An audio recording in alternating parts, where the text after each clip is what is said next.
en moins de 20 minutes, je le dis et je le répète, repris le contrôle et qui ont, en moins de 20 minutes, engagé les mercenaires et les détruire dans la profondeur. C'est ce qui s'est passé et c'est ce qui fait ce narratif de 1h30 de combat, 2h30 de combat. Bien sûr, c'est 1h30 de combat, mais 2h30 de combat. Mais dans quelle disposition? Ça également, il faut le dire parce que beaucoup le méconnaissent. Quand vous faites l'objet d'une attaque, il y a une réaction.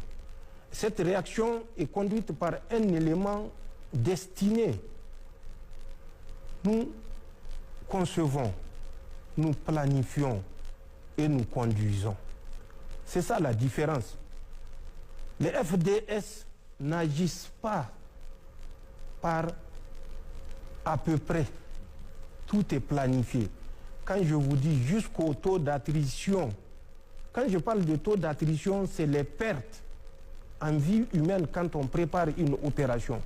Nous déterminons à travers des calculs bien précis le taux d'attrition en fonction de la menace, en fonction des moyens que la menace utilise, en fonction de la doctrine de la menace. Nous calculons les taux d'attrition.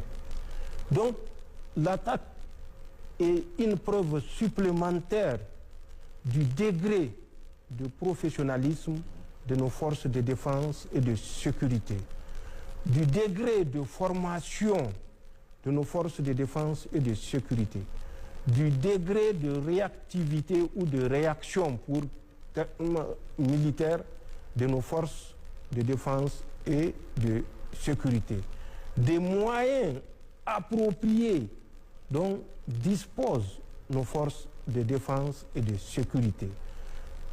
Tout moyen et professionnalisme qui leur ont permis non seulement de reprendre le contrôle en rétablissant l'intégralité de la base 101 et de l'aéroport international de Diori Hamani de Niamey, mais de poursuivre l'ennemi en le détruisant dans la profondeur. Renseignez-vous aux populations qui sont à 40, 50, 5 km autour de Niamey, ce qu'elles ont vu, ce qu'elles ont suivi.